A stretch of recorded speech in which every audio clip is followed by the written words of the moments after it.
closing time if listening or watching on demand. Good luck. From the school run to the home run, watch a new show for all of Britain. So he can say whatever he wants. A straight-talking show where all voices are heard.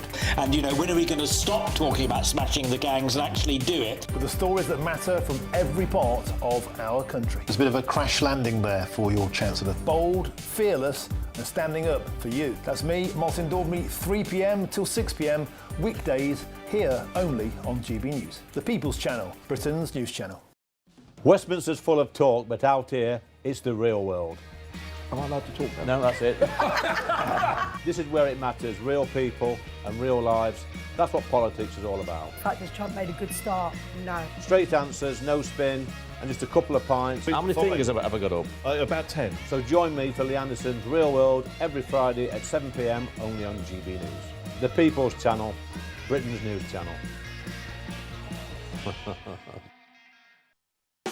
You want to know what's really going on in the corridors of power? Labour don't know what to do with you half the time, and that makes you quite lethal in the chamber. Get behind the headlines with Chopper's political podcast. Join me, Christopher Hope, as I sit down with the great and the good of British politics. We'll see where this ruling takes us. These are the stories shaping our nation. Chopper's political podcast, available now on all platforms. Listen in and stay ahead. It's Patrick Christies tonight, and here we do things differently. It's explaining the absolute madness of this, doesn't it? It's explosive. I mean, this is very good. It's lively. 850. Your government sat there, Sean, and it did nothing. It's controversial. And the Middle East has been in turmoil since before I was born. It's everything you need to kickstart your evening. Everyone's had their Weetabix tonight. I love to see it. That's Patrick Christies tonight, weeknights from 9 p.m. Only on GB News, the People's Channel, Britain's news channel.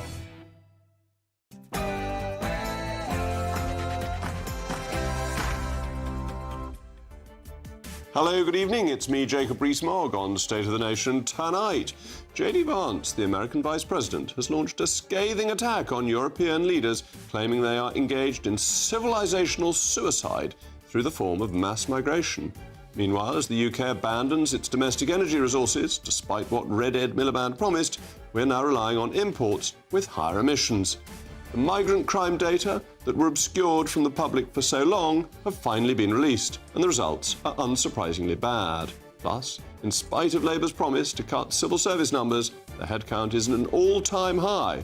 I'll be reminding them of my plans that would have saved billions. State of the Nation starts now.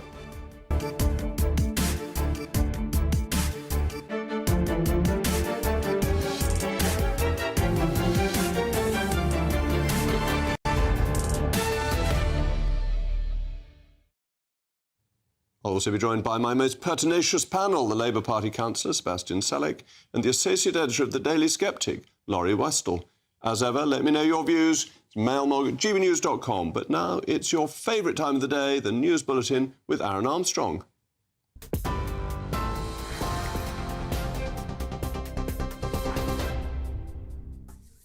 Thanks, Jacob. Good evening to you. Our headlines. Donald Trump's Middle East envoy will visit Gaza on Friday to inspect food distribution sites and attempt to restart ceasefire negotiations. Steve Witkoff met Prime Minister Benjamin Netanyahu in Israel earlier amid growing pressure on the Trump administration to address what aid agencies are describing as an unfolding famine. The UN says more than 1,000 people have been killed seeking aid, and it strongly criticised distribution hubs run by a US-backed company.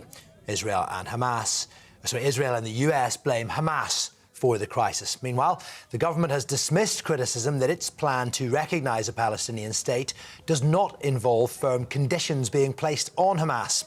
Cabinet Minister Jonathan Reynolds says the UK doesn't negotiate with terrorist organisations. Our requests that all hostages must be released and that Hamas can play no future role in the governance of Gaza or a Palestinian state are long-standing. Now, we don't negotiate with terrorists, and Hamas are terrorists, and that's why we don't get into a to and fro with them as to what we want them to do. That's absolute in terms of our requests. What we are seeking to do is use the moment of recognition of a Palestinian state in a way that allows us to genuinely try and move this conflict forward, end it not just in the short term, but for the long term as well. A 76-year-old man has been arrested on suspicion of administering poison after 8 children fell ill at a summer camp in Leicestershire. Police were called to the village of Stathurn on Sunday.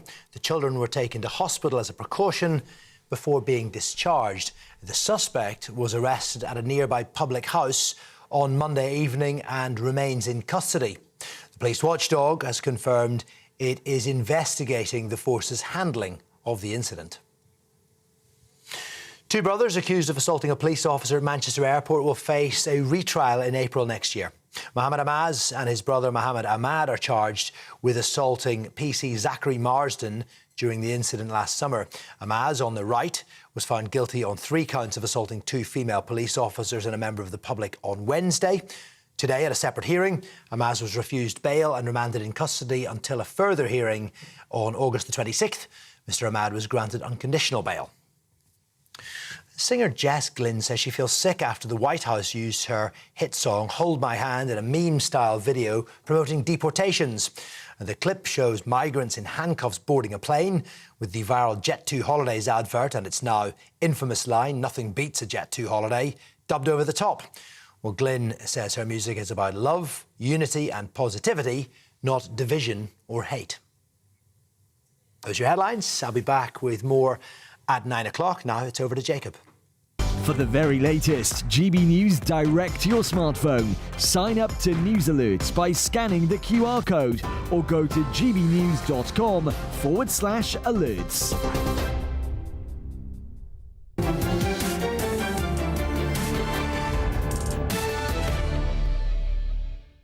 Welcome back to State of the Nation. JD Vance is right. Europe is standing on the edge of civilisational suicide. And the uncomfortable truth is this: Britain is not far behind.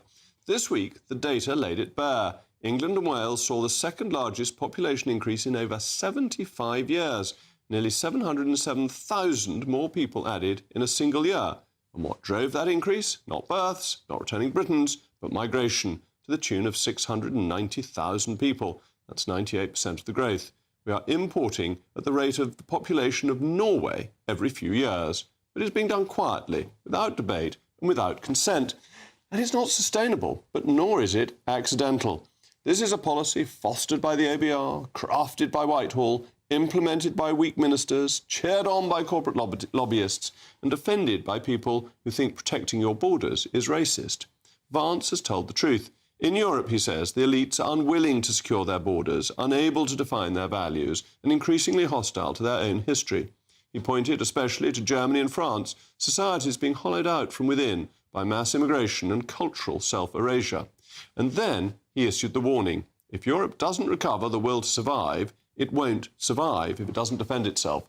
This is a real risk. And don't be fooled. Just because we left the European Union doesn't mean we've got rid of the problem, especially as this government is copying everything the EU does. Those evil words, dynamic alignment. Britain still issues hundreds of thousands of visas every year in the forlorn hope that it will grow the economy.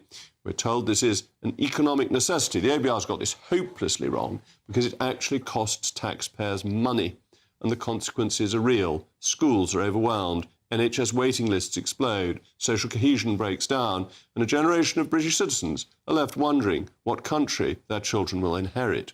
Vance is right to be blunt. It is the destruction of the nation-state dressed up as tolerance. He also spoke about free speech. And again, he hit the nail on the head. Across the continent, and here too, truth is being criminalised. Say the wrong thing about immigration, about gender, about family, and you risk being cancelled, silenced, or even arrested. A man quoting the Bible, detained. A parent defending his child's innocent, called a bigot. This isn't liberal democracy, it's ideological tyranny. Vance praised countries like Hungary, Poland and Italy, not because they're perfect, but because they haven't raised the white flag, they haven't surrendered. They still believe a country has a right to define itself, to protect its borders, to uphold its traditions. They still believe a nation is more than just a flag and a passport. So what about us? What does Britain stand for? Well, we voted to leave the EU, so the British people are themselves confident. There's no lack of backbone in His Majesty's subjects. We don't want to disappear. We want to reassert ourselves. We want to control our laws, our borders, our future. And we haven't done that properly. Indeed, we've kept the open door, international socialism mindset. We need to get rid of it. We have outsourced courage and we've apologised for our own identity whilst watching it dissolve.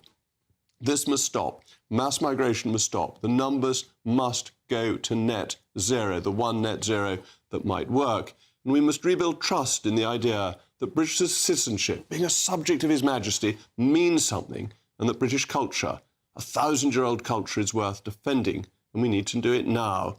Because Vance isn't sounding the alarm too early. He is telling us, ask not for whom the bell tolls. It tolls for us as well as for those on the continent. As ever, let me know your views, mailmog@gbnews.com. But now I'm extraordinarily pleased to be joined by Michael Knowles, who hosts his own show on the Daily Wire and is incredibly well known in America and close to J.D. Vance, here to join us today. So, Michael, first of all, thank you for joining me. It's fascinating that it takes the American Vice President to tell Europe to wake up. What's his motivation in doing this? Well, I think charity, for one, because charity is clarity, and in this case, the problem could not be more clear. But two, as you mentioned, ask not for whom the bell tolls. This is a problem that we in the United States are facing. It's a problem that you in the UK are facing, and it's a problem that continental Europe is facing. And to deny it at this point is ridiculous. I don't know how someone could disagree with the Vice President's diagnosis of the problem that we're on the brink of civilizational suicide. How many schools need to be turned into madrasas? How many churches into mosques? How low does the birth rate need to drop? At what point do we say borders no longer exist and borders are what delineate our very nations? This is happening. And the good news is there is a way out. I don't know that we'll be successful ultimately, but there is a way to turn the momentum around. And this administration, led by President Trump, has shown that. We inherited a complete disaster of a migration system, millions of people coming across the border illegally, on top of 1 million legal migrants every year. And we have turned off the crossings at the border. Joe Biden, Trump's predecessor, said that we needed new legislation to stop the migrants from coming over. That just wasn't true. Trump comes in, no new legislation, just turns it right off. On top of that, you have over 1 million people who have self-deported, according to a study from the Center for Immigration Studies. So it can happen. You know, as you mentioned, Jacob, there is no lack of appetite in the UK among regular Brits to take their country back. Well, we can do it. We just need political leadership. We need clarity, we need confidence, and we need courage. And that's the very interesting thing, that Donald Trump, your president, has managed to stop pretty much illegal migration, something that everybody else seems to say is impossible. Now, in your system, you don't have the European Convention of Human Rights, but you do have a very well-defined separation of powers between the judiciary and the executive branch. Are you at all worried that some of the court decisions that will come along could go against President Trump and make it harder to continue with this process? Well, I'm not worried because it's already happened, and happily our Supreme Court has finally put the kibosh on that, because what you've heard from the left in the United States is a fear of executive supremacy, the president acting as a dictator or something. But then we have 700 district courts in the United States. Any one of those people could be the most lunatic leftist ever put on the judiciary. Any one of them could presume, as he has for the last 7 months, to impede the entire executive branch, which won not only with the Electoral College, but with the popular vote. So happily, our judiciary has actually reigned in the judiciary, lest we find ourselves in judicial supremacy rather than executive supremacy. And the Trump administration goes marching along. They're not afraid of the bureaucrats and the media and the two-bit judges naysaying and trying to stop them. They're going to do what needs to be done within the confines of law and morality to save our country. And does this apply to limiting legal migration as well? Because you say 1 million come in legally, and obviously America has a strong history of welcoming migrants, the famous images of Ellis Island and so on. Does America want to clamp down on legal migration as well? Surveys of the American public show that, yes, people do want to restrict legal migration, not because we have any antipathy toward the migrants, not because we think we're better than them or something, but simply because we've taken in too many. The movement of people into the United States legally and illegally over the past 60 years is the largest movement of people ever in recorded history. So at a certain point, you have to assimilate the people who have come. You know, America has a good tradition of migration, but we also have interspersed within that tradition long periods of bringing migration down almost to zero. And this is because you can only have a country that is welcoming to migrants if you have a country, and you can only have a country if you have social solidarity and assimilation. So right now, the president's line has been that he's strongly supportive of legal migration, but totally opposed to illegal immigration. I think that's a fine via media in the public sphere right now. But the direction that the American people are moving in, I think, is not merely to eliminate illegal immigration, but to severely restrict legal immigration as well. And the concept of America as a melting pot has always been important and seems from abroad to have been one of the great successes of the United States. But I think to your point, if you've got a melting pot, you can't overload it, because then the integration won't take place and the assimilation won't take place. That has been one of America's greatest strengths, that everyone who arrives buys into the American dream. Yes, the key to the melting pot is the melting. And unfortunately, in recent decades, the number of people have come in. The sheer number has been too much for some of the melting. But also, our cultural and political elites have discouraged assimilation. They've wanted to turn the melting pot into a salad bowl of totally disparate elements that don't really come together, and you can't have a country that way. And nobody benefits from that. None of the various interest groups and identity groups that have cropped up in the last several decades, none of them benefits either. We're gonna rise or fall on the common good. We're going to succeed as a nation, or we're going to fail as some balkanized ruin of a nation. And I think the American people clearly want to make America great again, and that means having a national identity. One of the other things your Vice President's been talking about is freedom of speech, which I think is intimately connected with the debate on migration, because in the UK, there's been a lack of freedom of speech on migration until fairly recently, because it was thought to be racist to say anything about it, that the politically correct brigade had managed to erect barriers to discussing the issue, which actually had increased public concern and made people feel that they were disconnected from their elite. America has much greater freedom of speech constitutionally, but it also has a very powerful politically correct brigade. How much does America need to concentrate on boosting freedom of speech too? I think that's a great point. The capital C Constitution protects our freedom of speech. The lowercase c Constitution of how we actually live has severely restricted our speech. Though I think sometimes the right in America, as well as in Europe and the UK, misunderstands the debate over free speech. In fact, I wrote a book called Speechless on this point, because I think that the battle between free speech on the one hand and censorship on the other is largely illusory. Every society has taboos. Every society restricts the things that one can say in terms of fraud, direct threats, obscenity, and the list goes on. So really, I think the battle is between two competing sets of standards. And we've had a broad understanding of free speech for most of American history. But when our basic principles and beliefs come into confusion, when we no longer can say what is good or evil or true or false, then you're going to have a lot of conflict over that. And so I think, in the 1950s in America, you could teach the Bible in school and you couldn't have pornography in school. In 2025 America, you will have pornography in school. You're not allowed to have the Bible in school. And so what we have to do in free speech all over our civilization is get back to a question of what our standards are, what do we think is good, and how will we pursue it? And starting with first principles, I have one final question for you, Michael. I know you're friendly with the Vice President.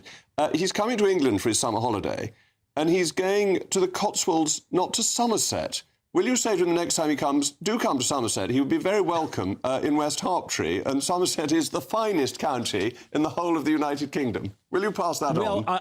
I will have to pitch that. Perhaps I'll pitch it publicly here, should the Vice President stumble upon this. Because, you know, the Vice President is the first practicing Catholic we've ever had in that role in the United States. And Jacob, I recall that you're a mackerel snapper as well. So if that's not an inducement to go visit Somerset, I don't know what is. And he'd be very welcome to visit my chapel if he came. But anyway, thank you very much, Michael. Great pleasure to talk to you. Wonderful. Shortly, the Labour Party's net zero obsession has led to the one thing they promised wouldn't happen: more foreign imports. Hi, I'm Michelle Dewberry, and my show is your opportunity to cut through all the noise and dive in headfirst to some robust debates. Ideas clash. Situation, isn't it? No, because the failure is you're deliberately avoiding my point. Nothing's held back. And if you think this is the end of it, wait for more. And we do not shy away from the difficult stuff. Sometimes I want to shake people and say, if only you understood. So join me on Dubes & Co. weeknights at 6 p.m, only on GB News, Britain's news channel. Farage, Monday to Thursday from 7 p.m. Just a few weeks after reuniting with Black Sabbath and performing a farewell concert for fans. And I'm joined now by Alex Dyke, radio DJ, broadcaster, formerly of the BBC, who's going to pay a bit of a tribute, I think, to Ozzy Osbourne. Alex, welcome. Thank you very much, Nigel. You know, Ozzy will probably be remembered as the guy who shouted at his wife in the Osbourne's reality TV show from the early 2000s. But there was so much more, Nigel, to Ozzy than that. He was a pioneer of heavy metal rock. And you've got to remember, in the very early 70s, the rock that was coming out of Britain after the Beatles had split up was progressive rock. It was self-indulgent 6-minute drum solos and things like that, you know, when you think back to early Genesis and Jethro Tull. But Ozzy wasn't that at all. He was a heavy metal pioneer and a heavy metal hero. He sold over 100 million albums with his band Black Sabbath, who fired him in... Nigel, did you know he was fired by Black Sabbath? I didn't know that. For what reason? He was fired, Nigel, because of his drug and drink problems. He was addicted. And when we do look back at him 20 years ago in the early noughties in the Osbournes, you could see then he was frail. His body was shot because he had abused his body so badly through... drink and drugs. But Sharon Osbourne, of course, his wife, was his second wife. She was his manager, and he married her in the early 80s. And he came back as a solo star with a brilliant first album called Blizzard of Oz. Ozzy was all about showbiz. GB News, the People's Channel. You've read the headlines, you've heard what those in power have to say. How about now we actually get to the truth? They would pay attention. We go beyond the political theatre and tell you what's really going on behind the scenes. For a massive council tax hike, one of the biggest in the UK. Others follow their lines, but we go off script. You sound like a broken record, you say that week after week. Cutting through the narratives and giving you unique perspectives. That's Ben Leo tonight, Saturdays and Sundays from 9 p.m. on GB News, Britain's news channel.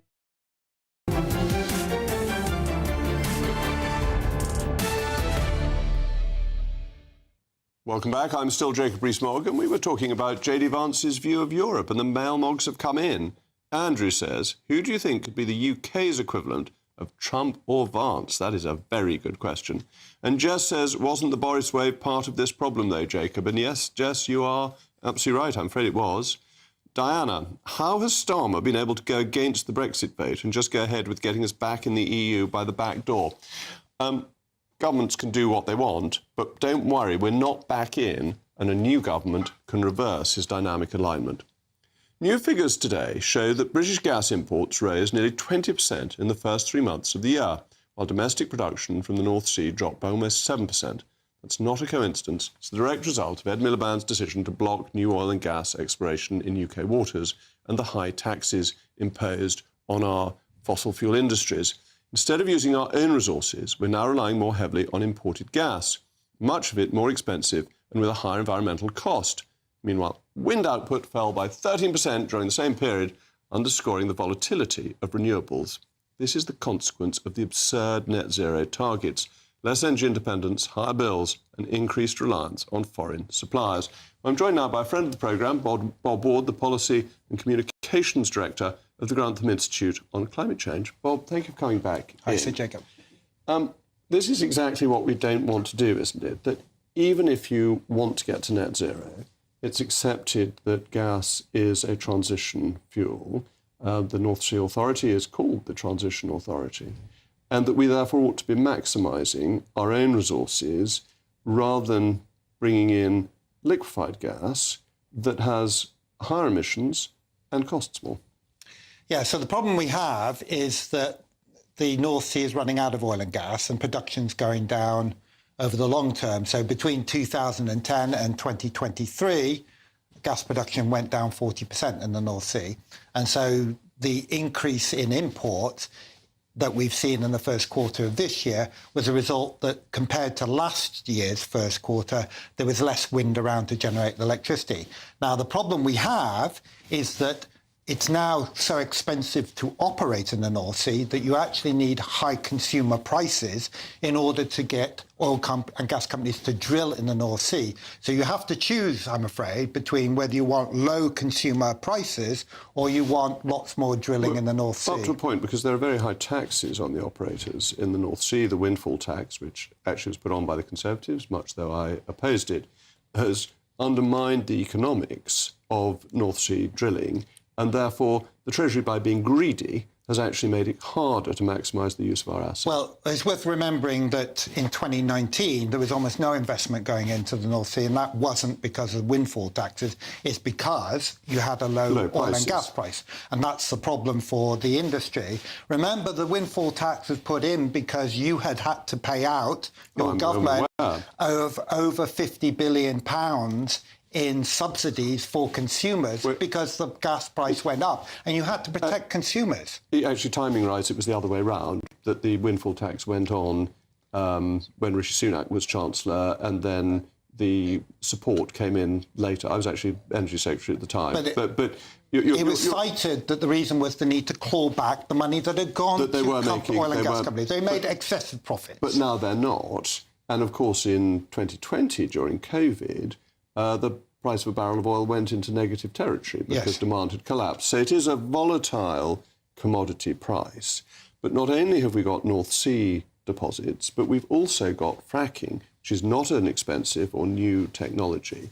And therefore there is more we could do domestically that would give us a secure supply, and that bringing in LNG is emitting more, because obviously it has to be liquefied and then regasified. It has to be transported, and it's more expensive because of the cost of transporting it. Well, it's the same price as the North Sea gas, because the North Sea gas is sold at the market price. So that's the thing, is that it doesn't matter where you get your gas from, if it's fracked, if it's the North Sea, or if it's imported, it's sold at the market price. Consumers pay the same price. Consumers pay the same price in the end, but the price of what is coming in from the United States is at the price that you negotiate on each individual shipment, and is not the same as the price you'll be paying to Norway or for North Sea gas that is coming in through pipelines. The wholesale price of gas is set, wholesale price of electricity, for instance, is set by the wholesale price of gas, and that's the most expensive form of electricity. No, gas isn't the most expensive. It really is. You know that's misleading. I don't know it's misleading. It's not true. The merit order means that the electricity price is set by the most expensive form of electricity,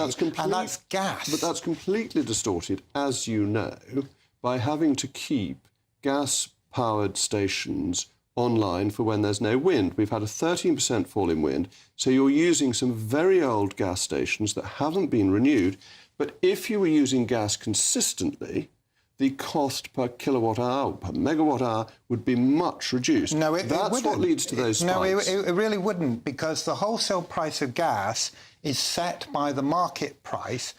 If you want to reduce our dependence on gas, which I think we should do, imports of area, you should be investing more in clean electricity. You're saying two slightly different things, and solar, and eliding them. So, yes, the price of electricity is set on the price of gas-produced electricity, but that isn't based on the price of gas. that is based on the price of operating a gas-powered station. But those two are completely different concepts. The main cost is the cost of the gas. Not when you're using a station in deepest winter for 1 week in the whole year. That station has to make a capital return for the whole year, and therefore you're putting the cost on 2% of its operation time. There is no way that we can have cheap electricity prices and rely heavily on gas. If gas sets the price of electricity, it will be high. We have the high. Okay, America has succeeded in having cheap electricity and cheap gas. That's true, because it relies entirely on its own domestic supplies. And we could do that if we fracked. No, we don't. Because we've got trillions. I haven't seen any figure that suggests we've got trillions of cubic feet. Lots of research reports on that. Sure. So let's assume you can persuade the majority of the public to go down that route. Remember that we have. The United States had 5 times the population, but 40 times the area of the UK. Finding places where you can drill, and as you know, because you commissioned the report, the British Geological Survey pointed out that at the moment, if you frack, you could not guarantee that you wouldn't cause damage to nearby houses. They're tiny. And that's you must read this report, because I have read the report, and that's why I'm quoting from it. Yes, Jacob. and the fracking seismic events are less than a rockfall in a disused coal mine. Most of them, that is, but what they said that they couldn't rule out stronger ones that would cause damage. Now, we're not talking about major earthquakes. That's right, but they're all very minor. Yeah, but we're sufficiently large to cause a bit of damage, and who wants to live near a place that's going to cause damage? Because a disused coal mine rockfall will create more damage. And that happens anyway. No, we're talking about reactivating faults that damage the roofs, damage the I'm afraid we're going to have to move on. I'm sorry about that, because I want to talk to you about Ofgem penalising better-off consumers. Anyway, Bob, thanks so much. In a moment, official migrant crime data have finally been revealed, and the result is just as bad as you would expect.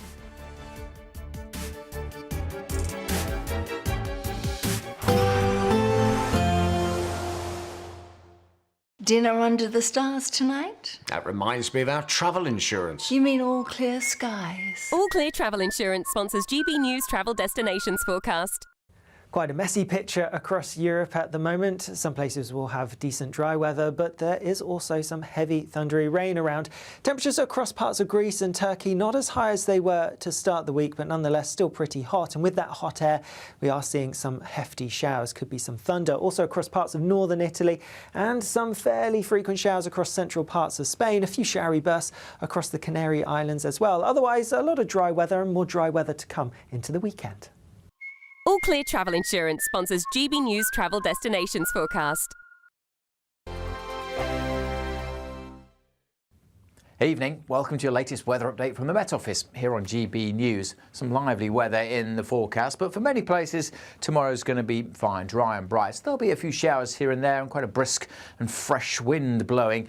There's a ridge of high pressure trying to topple in. This weather front clearing away brought some heavy downpours across the south through the day, steadily pulling away now. So many places will become dry overnight, but that breeze increasing across the east, bringing more cloud and a few scattered showers here and across North Wales and northern Scotland, 1 or 2 coming into Northern Ireland too. But for many places, it will be dry, a little fresher than recent nights. Temperatures at 13, 14 towns and cities, but a little lower in the countryside. On to Friday, and as I said, by and large, dry and bright for the most part, but there will still be a few showers around. Not as many and not as heavy as the downpours we've seen today across the south. Generally here a sunny start, but a few showers coming into Wales, Northern Ireland early on. They should tend to fade away. Always the risk of showers coming in and the northwesterly breeze across the northwest of Scotland. And there's this zone of thicker cloud out in the North Sea. That is going to make for quite a grey day on some of these North Sea beaches over eastern England. And at times a little bit of drizzly rain moving in, and that breeze will make it feel pretty fresh here. Inland, we'll also see a few showers bubbling up, northwest England, the Midlands, perhaps into the southeast of England as well, but still pretty well scattered, and as I said, not the hefty downpours that we've seen today. Many places dry, bright with a bit of sunshine, temperatures getting up into the high teens, low 20s, so about average for the time of year, feeling a bit fresher perhaps than it has done. Certainly a fresh start to the weekend, but for quite a few of us, Saturday's a good looking day. Dry, sunny spells. Just the odd shower across eastern parts of England. Clouding over in the northwest later on. That is a sign of a change. Feeling quite warm on Saturday afternoon, but some wet and very windy weather heading our way for Sunday and particularly Monday. From the school run to the home run, watch a new show for all of Britain. He can say whatever he wants. A straight-talking show where all voices are heard. And, you know, when are we going to stop talking about smashing the gangs and actually do it? With the stories that matter from every part of our country. There's a bit of a crash landing there for your Chancellor. Bold, fearless and standing up for you. That's me, Martin Daubney, 3 p.m. till 6 p.m, weekdays, here only on GB News. The People's Channel, Britain's news channel. Westminster's full of talk, but out here, it's the real world. Am I allowed to talk now? No, that's it. This is where it matters, real people and real lives. That's what politics is all about. The fact that Trump made a good start, no. Straight answers, no spin, and just a couple of pints. How many fingers have I got up? About 10. So join me for Lee Anderson's Real World every Friday at 7 p.m, only on GB News. The People's Channel, Britain's news channel.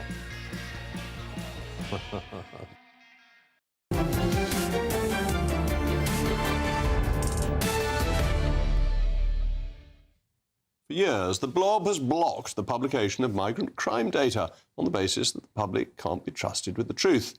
Well, today, His Majesty's government finally published the figures, and they are just as bad as you would expect. There's been a 20% increase in the foreign national population since 2019. Cost of those migrants in prison will be £2 billion more over the course of their sentences. 1 in 5 drug convictions of foreign nationals, and 1 in 50 Albanians, that's 2% of Albanians living in the UK, are in prison, just to give an opener of the situation. Well, I'm joined now by the Research Director of the Centre for Migration Control, Rob Bates, as well as my most perspicacious panel, the Labour Party Councillor Sebastian Salick and the Associate Editor, Daily Sceptic, Laurie Wastel. Rob, thank you very much for coming in. You've been trying to get this information for ages. Do you think it was not collected or not issued because they were embarrassed about what it would reveal? I believe they were collecting the information. I know the Ministry of Justice has produced different data sets which shows that this is something they have had. The fact that they've got information going as far back as 2015 as well would suggest that there has been at least some record keeping on this. I believe the reason this was being kept not quiet but not being published was due to what we're hearing a lot of from politicians at the moment, this kind of managing community tensions and not wanting to have perhaps the uncomfortable conversations that do arise when we see figures such as these. You know, you mentioned the population, the Albanian population that is in prison. 1 in 50 in this country are in prison. I think that raises serious questions about whether our immigration system is doing enough to actually filter out those nationalities that perhaps are more likely to be coming into the country and committing crimes for different cultural or socio-economic reasons. I think that's a conversation that hasn't been had for long enough, but we seem to be drifting towards that. Yeah, indeed. And if 2% of Albanians are committing crimes, how do we get rid of them? How do we stop them coming in and then deport them at the end of their sentences? Or are they then merging into the community? Well, unfortunately, we have a really poor track record of actually removing those individuals that have served a custodial sentence of 12 months, which is what it is the sort of threshold before an individual becomes eligible for deportation. I'd argue that we should be lowering that threshold.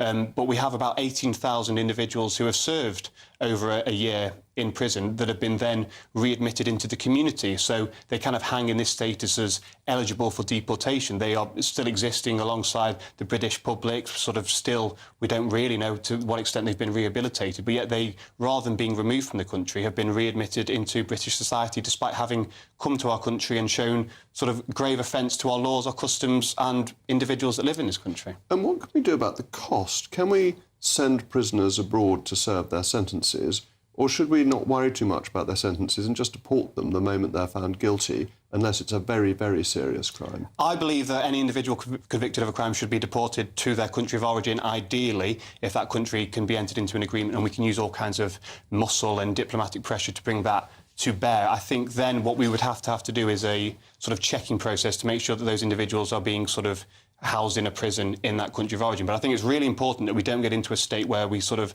normalise having 10,772 foreign nationals in our prisons, because this is a situation that, as you said in the top of the segment, it's increased by 18% since 2019. This is something that is clearly a very real problem and something that is imposing a huge cost. The costs of housing one of these individuals in a prison for a year is about 50,000. The cost of an enforced return is about 15,000. So if you weigh that up, it's a pretty easy mathematical equation. Mr. Sebastian, what do you think the government can do about this, ought to do about this? And why was it so reluctant to give the information? Well, I think all transparency is a good thing. Robbie, we're very pleased to hear that the Labour Party, is talking about a will to reduce that threshold from 1 year to any foreign criminal who can be considered put in front of the Home Office and potentially deported. We do need to look at deporting some foreign criminals who commit terrible crimes, just as we need to look at making sure that anybody who commits a terrible crime faces the full force of the law. But then they stay because of chicken nuggets and things like that. Don't we have to do something about the European Convention on Human Rights and things like this so we actually get rid of people? This is another area the Labour Party has been talking about. Shabana Mahmood talking about Article 8, which is the right to the private life, and making sure that that does protect people and can't be abused. And I think there is a conversation. Lord Hermer won't let her. Sorry? Lord Hermer won't let her do this, will he? Because he's absolutely bought into all overseas law. He loves overseas law. Well, it is very difficult. Whereas the Lord Chancellor is quite sensible in comparison. The thing about human rights is they have to be universal. So it is a difficult debate to have, but that conversation is being had. The Labour Party is very much not hesitant and not reluctant to have that conversation. Laurie, human rights does seem to come to the heart of this, that actually if you want to get rid of people, you don't want to have your law made by foreign judges. You want it made by people who are representative of the British people, and the British people have had enough. Don't the Conservatives need to be clearer and say we would just deport them and we're going to repeal any laws that get in the way? Absolutely, I think that's very important. And one of the things about human rights, especially mentioned it there, is that, well, they have to be universal. That's sort of central to it. But the problem there is that you actually can't make a differentiation between someone who has arrived illegally and an actual British citizen who, whose name might be in the Doomsday Book. And what that means is that you have to... I wrote the Doomsday Book. I mean, I was there with my quill. Indeed. But you have to extend all of these rights to them, and there's all these potential opportunities to block them from being deported and all these opportunities for lawyers to get involved, essentially.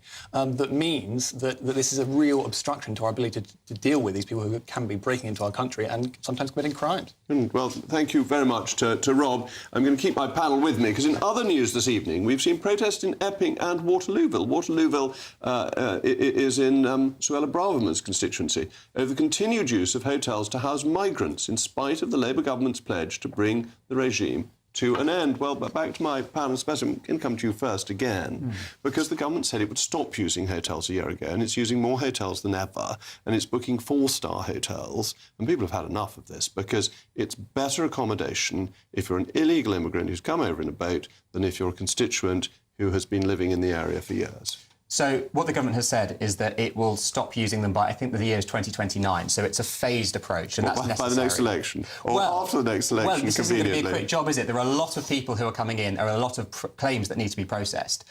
So the Home Office has been speeding up that rate of processing. But what we're also talking about here in Waterloo isn't necessarily hotels. This is other accommodation. But processing the claims doesn't help, because most of them are being accepted. What you want is deportations. Well, you're getting both. So I don't think most of them are being accepted. I think the rate's about 50%. 90% of Syrians, 95% of Afghanistanis... I think it's about 50-50. ...are getting theirs approved. It's very high levels, and they all say they come from the most high-rate countries, obviously. Sure, but this is something that the Tories weren't doing. We had Rwanda, didn't we? Well, which was illegal. Not that you're... because you're sucked in by this dreadful concept of Hermer, who is an absolute menace. We need to make laws for ourselves rather than do what we're told to by a foreign court. Surely, Laurie, that must be right. Come in, but it's not even a foreign court. It is a foreign court. Well, it would have gone to judicial review here and been... No, which would have followed the European Convention on Human Rights, a foreign convention. Foreign law in the UK. Say no to foreign law. To follow. British law for British subjects. Well, it's a very important point, but all on the hotels, I think one issue that we can compare this with is yes, Labour have said they want to get this done and to clear the backlog, but they're not putting their money where their mouth is. What we've seen in America is Donald Trump has put in a massive increase in the funding of ICE and of their deportation programme, and that is having a big effect, whereas here it's basically paltry, the amount of funding that we get for that, and that's partly why the claim is taking so long to go through. Also, Donald Trump is not giving them hotels. He's giving them alligator Alcatraz, and he's sending them to prisons in El Salvador. That's a pretty big deterrent to go into the United States illegally? Don't we need more of a deterrent rather than a nice plush hotel in Canary Wharf? Look, I think there's a balance here, and I certainly wouldn't call it a plush hotel in Canary Wharf, given the... So, I mean, it's a 4-star... I mean, you may not like Canary Wharf. Have you seen the reviews? Have you seen the photos? I certainly wouldn't want to stay there, and my taste is pretty low. I don't think we're putting people up in luxury, but nor do I think we should be putting people up in prisons or tents or whatever else. There's a certain level of dignity we have to afford all humans, so there's a balance to be struck here. But we need some form of deterrent. We need to be getting rid of people. Was Rwanda ultimately workable?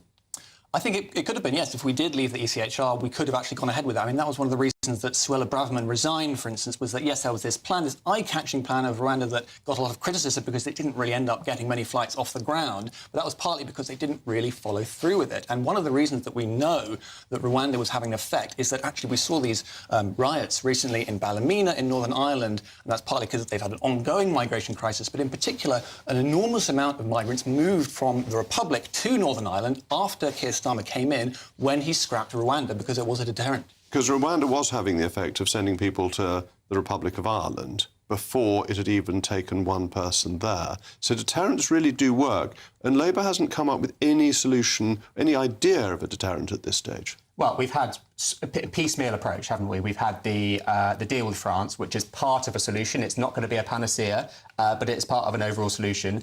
We've got the border command, and I think it is a piecemeal approach. There is not going to be one thing that solves the migrant crisis, and it certainly wasn't going to be Rwanda, which, lest we forget, sent no people back to anywhere and cost us £700 million of taxpayer money.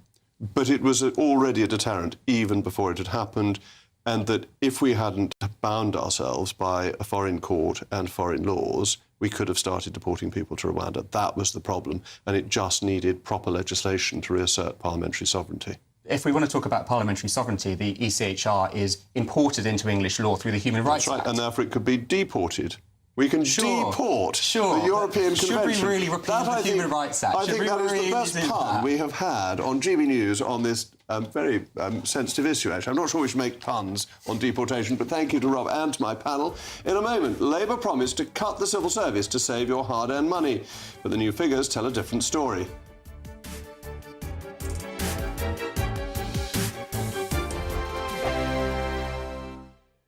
Britain was once the envy of the world. But look around. A nation that no longer knows what it is or where it's going. A country that's broken. How do we fix Britain? How do we bring it back? Friday night with Matt Goodwin at 8 p.m. Only on GB News. From the school run to the home run, watch a new show for all of Britain. So he can say whatever he wants. A straight-talking show where all voices are heard. And, you know, when are we going to stop talking about smashing the gangs and actually do it? With the stories that matter from every part of our country. There's a bit of a crash landing there for your Chancellor. Bold, fearless and standing up for you. That's me, Martin Daubney, 3 p.m. till 6 p.m. weekdays, here only on GB News. The People's Channel, Britain's news channel. Westminster's full of talk, but out here, it's the real world. Am I allowed to talk then? No, that's it. This is where it matters, real people and real lives. That's what politics is all about. The fact has Trump made a good start? No. Straight answers, no spin, and just a couple of pints. How many fingers have I got up? About 10. So join me for Lee Anderson's Real World every Friday at 7 p.m. only on GB News. The People's Channel, Britain's news channel. Join me, Nana Akweer, for an informative, interactive news programme with a difference. It's fun. No, he didn't say that, Dave. I'm so surprised. I think there's an element of truth to that. Join me from 3 p.m. every weekend, only on GB News, Britain's news channel. You want to know what's really going on in the corridors of power? Labour don't know what to do with you half the time, and that makes you quite lethal in the chamber. Get behind the headlines with Chopper's Political Podcast. Join me, Christopher Hope, as I sit down with the great and the good of British politics. We'll see where this ruling takes us. These are the stories shaping our nation. Chopper's Political Podcast, available now on all platforms. Listen in and stay ahead. Exciting news. Every Friday, my Patrick Christies Tonight Show is going to have a twist to it. We're welcoming some special guests. You. That's right, on Fridays I'm going to be doing my show in front of a live studio audience because this show is about you and what you have to say. It's going to be the same big debates, same big topics, same big opinions. But every Friday night at 9 p.m, you are invited to come on down to Patrick Christies Tonight to be a part of the action. Only on GB News, the People's Channel, Britain's news channel. This is Britain's Newsroom, where your voice matters. It's just astonishing. With expert analysis and honest opinion, we don't just keep you informed. We bring you unique perspectives you won't see anywhere else. Can't argue with any of that. When the news happens, it happens here. On Britain's Newsroom, weekdays from 9:30 a.m. Only on GB News.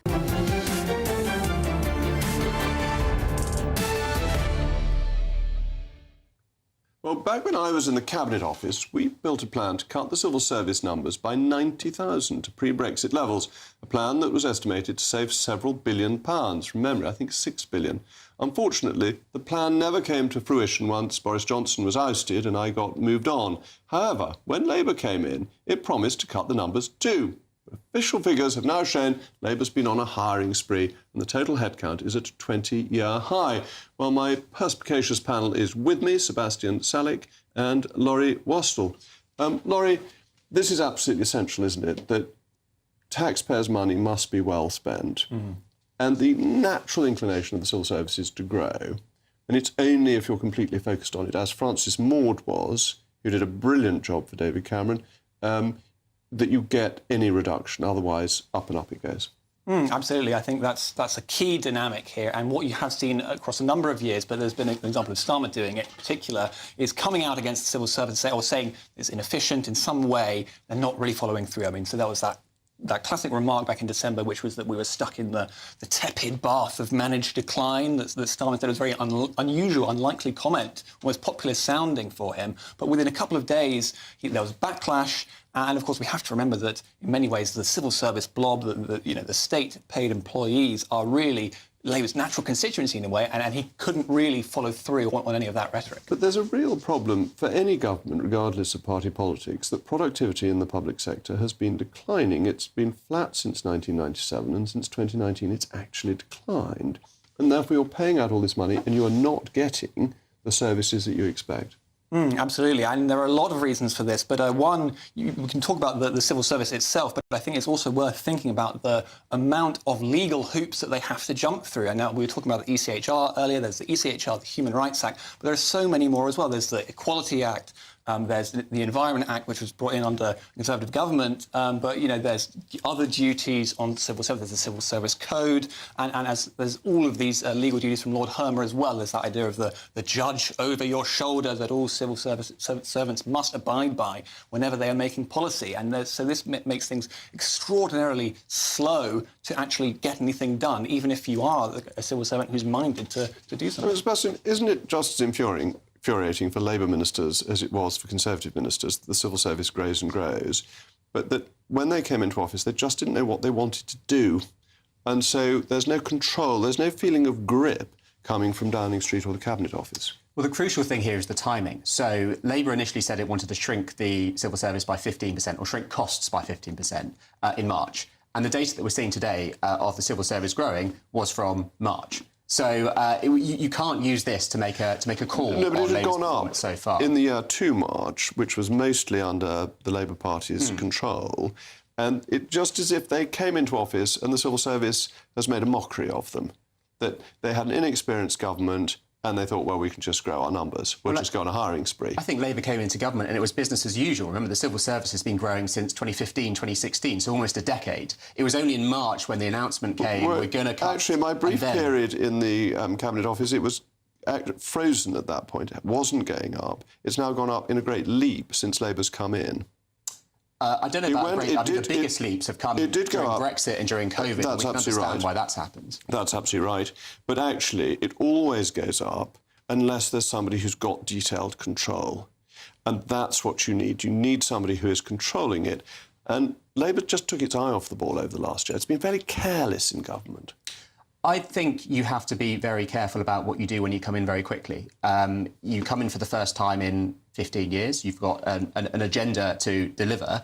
And I can understand why you would be focused on delivering that agenda and not keeping a very fine eye on civil service numbers. So I think it's a little bit nitpicky. What I think we should really focus on is the period after the announcement. So if we come back in 6 months and the numbers have gone up, we want to be asking why that's happened. And the general problem, productivity in the public sector, I tried to get people to go back into their offices. They didn't take any notice. Businesses, city businesses, all sorts of businesses are now insisting people go back in. The government seems to be an outlier in carrying on with working from home. Doesn't it need to be more robust about getting people back into the office? Well, productivity is a problem across the whole economy, not just within the civil service or even within the public sector. What it does point to, though, is the challenge of if you're going to shrink the civil service, how are you going to make sure that you get the best performers staying around? Because that's the only way that you're going to get the services that you need that we will pay for as taxpayers. So that is the real challenge going ahead. OK, so that means compulsory redundancies rather than voluntary redundancies. Because voluntary redundancies are always the best people, the ones who leave, because they get the payoff and they go into a new job, and the ones who can't get new jobs stay. So to do this properly, the government will need compulsory redundancies? Well, presumably, yeah. I mean, it sounds like you do need to take a tough line on this, otherwise it's not going to work. Well, the most extraordinary thing I was saying during the break was it's the one bit where I had the greatest opposition to what I was trying to do from within the civil service when I tried to stop the fast stream. And as soon as I went on to another job, the minister who replaced me had a document presented to him to reinstate the fast stream. So there is a problem with the civil service running itself too much. That's why I'm sort of saying to you, the government needs to get a grip, which currently it doesn't seem to have. But what are the signs that the government has lost control? I don't quite follow that. That the numbers have gone up, that they just lost it in the last year. I can give you a key one, actually. So the winter fuel allowance is obviously one of the most controversial policies that Labour has attracted a lot of heat for, and that has actually been sort of a Whitehall proposal they've been mooting to successive governments because they quite like it because it seems to be a bit more efficient to get rid of it. Now, a less politically naive government would not have gone for that, but not having a really clear agenda and essentially just taking the civil servant's word for it, they did that and took an entire winter worth of political flack for it, and then finally had to renege on it only recently. But if they had a clear idea of what they wanted to do and weren't being run rings around by Whitehall, then they would not have gone for that policy. But again, that's not an argument for losing control. That's you come into government, you find this massive black hole and you've got to fill it with something. It's so you an look argument at what's put in front of you. Take back control. That's a slogan I remember from the past. Anyway, thank you very much to my panel. Up next is the one named Patrick Christies. Patrick, what are you going to be saying about Somerset today? Oh, just apart from the fact that it's the best place in the world, Jacob, of course. It's produced some wonderful people. But in other news, so Mohammed is top of the baby name list for the second year in a row. Well done, Mohammed. But what does it say about demographics in Britain and potential cultural changes as well? Nurses look like they're going to go on strike. Do you have more sympathy with them than you do for the resident junior doctors? Also, the figures are out, and it's stark. Foreign sex offenders. It's absolutely rampant. There is an epidemic now of foreign sex offenders and foreign violent criminals in Britain. And, of course, 25,000. What number does that mean? Well, it's the grim milestone that Sir Keir Starmer has hit in the Channel. He's not exactly smashing the gangs, is he? I've got all of that and much, much more. After your weather in Somerset.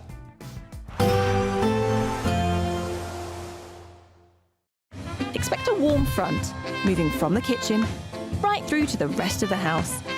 Boxed Boilers, sponsors of weather on GB News. Evening, welcome to your latest weather update from the Met Office here on GB News. Some lively weather in the forecast, but for many places tomorrow's going to be fine, dry and bright. So there'll be a few showers here and there and quite a brisk and fresh wind blowing. There's a ridge of high pressure trying to topple in. This weather front clearing away, brought some heavy downpours across the south through the day, steadily pulling away now. So many places will become dry overnight, but that breeze increasing across the east, bringing more cloud and a few scattered showers here and across North Wales and northern Scotland, one or two coming into Northern Ireland too. But for many places, it will be dry, a little fresher than recent nights. Temperatures at 13, 14 towns and cities, but a little lower in the countryside. On to Friday, and as I said, by and large, dry and bright for the most part, but there will still be a few showers around. Not as many and not as heavy as the downpours we've seen today across the south. Generally here a sunny start, but a few showers coming into Wales, Northern Ireland early on. They should tend to fade away. Always the risk of showers coming in and the northwesterly breeze across the northwest of Scotland. And there's this zone of thicker cloud out in the North Sea. That is going to make for quite a grey day on some of these North Sea beaches over eastern England. And at times a little bit of drizzly rain moving in, and that breeze will make it feel pretty fresh here. Inland, we'll also see a few showers bubbling up, northwest England, the Midlands, perhaps into the southeast of England as well, but still pretty well scattered, and as I said, not the hefty downpours that we've seen today. Many places dry, bright with a bit of sunshine, temperatures getting up into the high teens, low 20s, so about average for the time of year, feeling a bit fresher perhaps than it has done. Certainly a fresh start to the weekend, but for quite a few of us, Saturday's a good-looking day. Dry, sunny spells, just the odd shower across eastern parts of England. Clouding over in the northwest later on, and that is a sign of a change. Feeling quite warm on Saturday afternoon, but some wet and very windy weather heading our way for Sunday and particularly Monday. A positive outlook through the night will power through to a bright day ahead. Boxed Home Battery Storage, sponsors of weather on GB News. It's the final week to see how you can win big, as there's an incredible £54,321 in tax-free cash to be won. What would you spend it on? The holiday of a lifetime? Or just sit back, relax and remove some of those day-to-day financial stresses? Lines close on the 1st of August, so make sure you don't miss out. For another chance to win, text cash to 63225. One entry costs £2.50 plus one standard network rate message, or text bonus to 63225. 5 entries cost £5 plus one standard network rate message. Go to gbnews.com/win. Entries start at £2.50. Call 0903 686 3232. Calls cost £2.50 plus your network access charge. Or post your name and number to GB14 PO Box 8690 Derby DE1 9TT. UK only. Entrance must be 18 or over. Lines close at 4 p.m. on the